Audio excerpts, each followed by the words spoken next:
Welcome to our channel बच्चों। तो आज हम करने जा रहे हैं आपका चैप्टर 4 क्वाड्रेटिक इक्वेशन का 4.1 एक्सरसाइज क्वेश्चन सेकंड। तो क्वेश्चन सेकंड है area of a rectangular plot is 528 meter square and the length of the plot one more than twice its breadth. We need to find the length and the breadth of plot.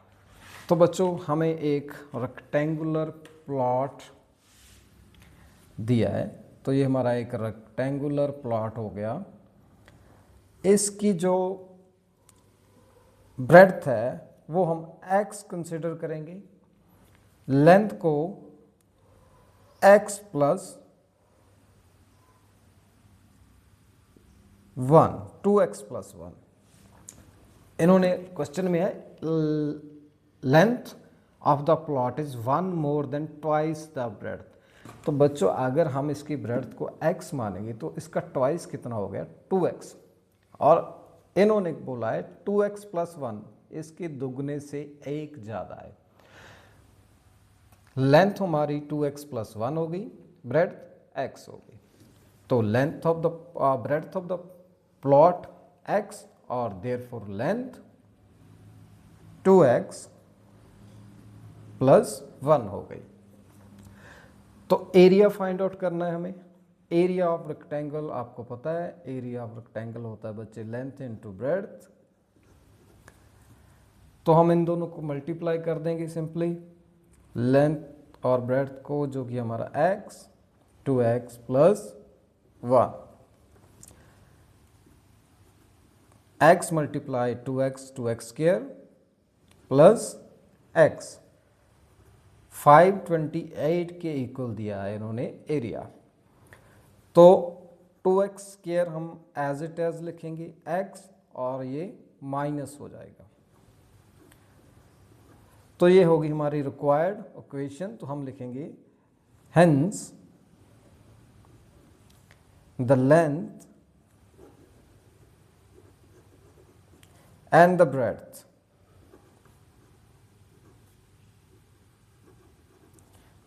of plot satisfy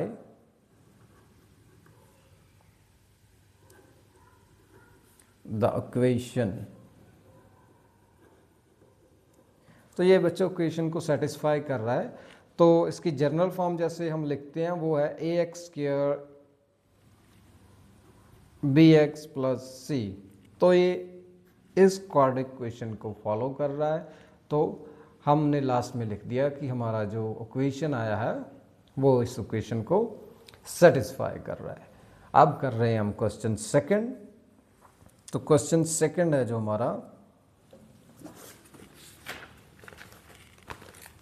the product of two constructive positive integers 306 and we need to find the integers. दो integer हम पता करेंगे बच्चों इसमें। तो उनों का product जो दिया है 306 दिया है, दो इंटीजर्स का। दो कंस्ट्रक्टिव इंटीजर्स कौन से होते हैं? जो कि कंटिन्यू में होते हैं।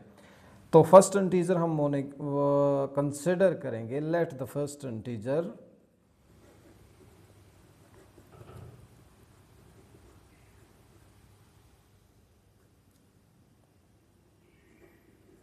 x, और दूसरा हो गया हमारा, सो देयरफॉर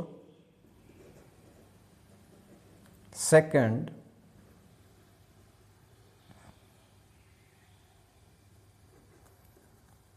x प्लस 1 हो गया। कंस्ट्रक्टिव मतलब अगर 6 है, इससे आगे क्या आएगा 7 आएगा, तो ये 6 प्लस 1 हो जाएगा। तो ऐसे ही x है, उससे अगला जो डिजिट आएगा वो x प्लस 1 हो जाएगा। तो एज अकॉर्डिंग टू क्वेश्चन इन दोनों को हम प्रोडक्ट करेंगे, x प्लस 1 जो कि 306 के इक्वल है। तो x को x से मल्टीप्लाई करेंगे x स्क्वायर, x को 1 से करेंगे x, और 306 माइनस में आ जाएगा जब ये राइट हैंड साइड में आएगा। तो ये हमारा क्वाड्रेटिक इक्वेशन आ गया जो कि फॉलो कर रहा है। तो हम लिखेंगे hence the equation is satisfying, right. अब करेंगे क्वेश्चन थर्ड। क्वेश्चन थर्ड है जो हमारा, Rohan's mother's age. Rohan's mother is 26 years older than him. The product of their ages 3 years from now will be 360, and we would like to find Rohan's present age. तो हमने रोहन की present as मतलब अब उसकी as क्या है वो पता करनी है। इन्होंने दिया है रोहन की मदर की जो उम्र है वो 26 साल ज़्यादा है, मतलब 26 ईयर्स ज़्यादा है, राइट। तो हम रोहन की एज को x मानेंगे बच्चों। लेट द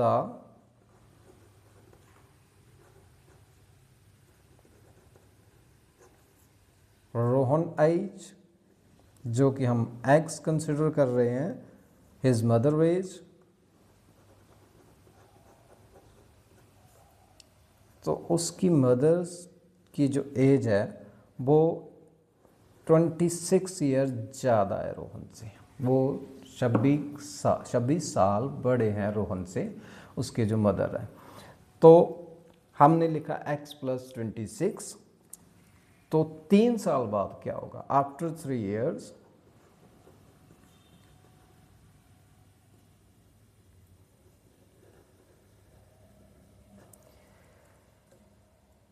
रोहन की एज क्या हो जाएगी बच्चों? फॉर एग्जाम्पल अगर बच्चों आपकी एज अब 15 ईयर है तो 3 साल बाद आपकी एज कितनी हो जाएगी? +3 हो जाएगी ना। तो इसी तरह रोहन भी 3 साल बड़ा हो जाएगा। और उसके मदर की एज में भी हम 3 years ऐड करेंगे। मदर एज वो हो जाएगी 26 साल, तो उससे बड़े थे। 3 साल बाद 3 और ऐड हो जाएंगी तो उनकी मदर की एज हो जाएगी x + 29, तो 29 ईयर्स का गैप आएगा। तो अब हम इन दोनों की एज का प्रोडक्ट करेंगे बच्चों। तो product of their age, product of ages जो हमारा आ गया वो x + 3 x + 29 360 के इक्वल रखेंगे हम। तो x को x से मल्टीप्लाई करेंगे x², x को 29 से करेंगे 29x, प्लस 3 को x से करेंगे 3x, और 29 को 3 से करेंगे हम 87, और 360 के इक्वल है। तो अब 29 + 3x कर देंगे, x के एज इट एज, 29 में 3 ऐड करेंगे 32x माइनस, और ये 360 है ये माइनस का हो जाएगा बच्चों लेफ्ट हैंड साइड आके। तो 87 में हम माइनस करेंगे तो हमारा आ जाएगा 2730। तो ये हमारी एक क्वाड्रिक इक्वेशन बन गई है जो कि फॉलो कर रही है। तो हम लिखेंगे hence Rohan's satisfy age of Rohan satisfy the equation. तो ये हमारा हो गया क्वेश्चन थर्ड। अब हम करेंगे क्वेश्चन फोर्थ, जो कि बहुत इंपॉर्टेंट है आपके एग्ज़ाम पर्सपेक्टिव की नज़रिए से अगर हम देखें उसे। तो क्वेश्चन फोर्थ क्या है हमारा? A train travels a distance of 480 kilometers at the uniform speed। तो एक ट्रेन है वो यूनिफॉर्म स्पीड से चल रही है। यूनिफॉर्म स्पीड का मतलब है बच्चों उसकी स्पीड चेंज नहीं हो रही है। फॉर एग्जांपल अगर वो 100 की स्पीड पे चल रही है तो वो कंटिन्यूसली 100 की स्पीड पे ही चलेगी, तो इसे हम यूनिफॉर्म स्पीड बोलते हैं। तो उसकी स्पीड है 480 kilometers. And if speed had been 8 kilometers less, then it would have 3 hours more to cover the same distance. Need to be find the speed of train। अगर हम उसकी स्पीड को 8 kilometre कम कर दें तो ऑब्वियस सी बात है समय ज़्यादा लगेगा, तो वो 3 hours का डिफरेंस आ रहा है। तो हमें स्पीड फाइंड आउट करनी है ट्रेन की, राइट। तो इसमें हम बच्चों पहले मानेंगे ट्रेन की स्पीड को x कंसिडर करते हैं हम। तो let the speed of train x kilometres per hour. Total distance हमें दिया है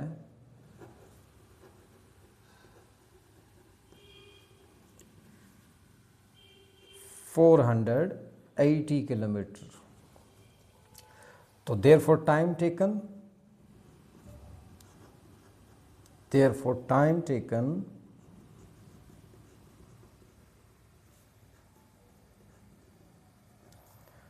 480 बाय x आ जाएगा। तो बच्चों ये कैसे आया, जैसे हम फिजिक्स की न्यूमेरिकल करते हैं आपके, तो हमारा जो डिस्टेंस होता है बच्चों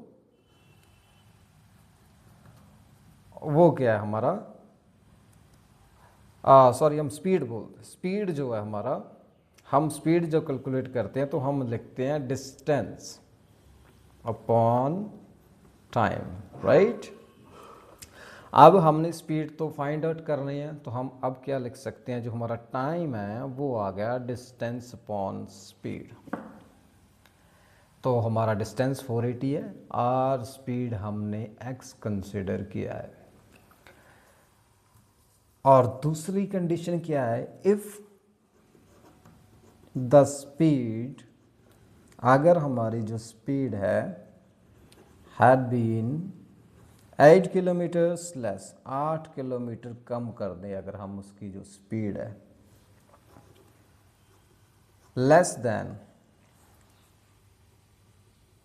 देन टाइम, तो कितना समय लगेगा बच्चों, टाइम टेकन, तो क्या हो गया हमारा टाइम हो गया जो डिस्टेंस अपॉन टाइम है, लेकिन 8 किलोमीटर की स्पीड में रिडक्शन कर दिया अब हमने, तो हमारा 480 अपॉन हम लिखेंगे x माइनस 8 किलोमीटर हमने कम किया है स्पीड में, तो स्पीड हमने x माना था, 8 कम कर दिया वो इसमें से हमने। तो अकॉर्डिंग टू क्वेश्चन बच्चों, अकॉर्डिंग टू क्वेश्चन हम लिखेंगे 480 अपॉन x माइनस 8, तो उसमें से हम जो पहले वाला स्पीड था उसे माइनस करेंगे, जो कि टाइम कितना ले रहे हैं, 3 आवर्स ले रहे हैं, तो हम 3 लिखिए, इक्वल लिखेंगे इसे। एलसीएम लेंगे अब, तो एलसीएम हमारा आ गया x मल्टीप्लाई x माइनस 8, तो ये आ गया हमारा 480 x minus 8, LCM x minus 8 जो कि 3 के इक्वल है। अगर हम इसे एलसीएम कंसिडर करें तो x है जो मल्टीप्लाई हो गया 480 से, और x माइनस 8 है जो 480 से इस साइड मल्टीप्लाई हो जाएगा। एलसीएम हमारा आ जाएगा x माइनस 8, राइट। तो 480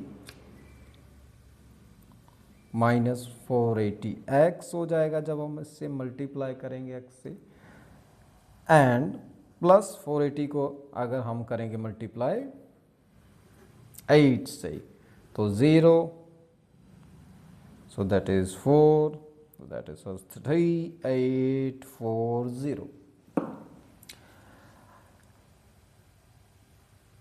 ये आ गया हमारा प्रोडक्ट इसका, और ये हमारा एलसीएम था बच्चों, इससे मल्टीप्लाई हो जाएगा, तो ये 3 से मल्टीप्लाई हो जाएगा, x माइनस 8 और x भी इसके साथ में था। तो अब हम इसे मल्टीप्लाई करेंगे और 3840, तो 480 minus 480 380, 3 multiply x minus 8 into x हमारा जो है, तो अब हम लिख सकते हैं 3840, इसको हम प्रोडक्ट करते हैं, फर्स्ट हम इसका प्रोडक्ट कर लेते हैं बच्चे, वो आ गया 3x स्क्वायर माइनस 24x आ गया, राइट। तो अब हम क्या करेंगे, इसको हम इस साइड ले जाएंगे, राइट हैंड साइड, राइट।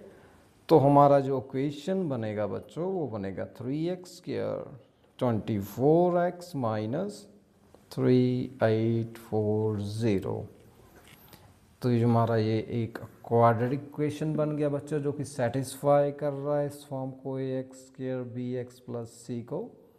तो हम लिखेंगे hence speed of the train satisfy the equations. तो ये बहुत इंपॉर्टेंट सम था आपके एग्ज़ाम के पर्सपेक्टिव से, आप इसे ध्यान से कीजिएगा। नेक्स्ट वीडियो में आपको मैं कुछ और एग्जांपल्स के बारे में भी बताऊंगा जो आपके एग्ज़ाम के लिए इम्पॉर्टेंट होगी, जो इसके सिमिलर ही होगी।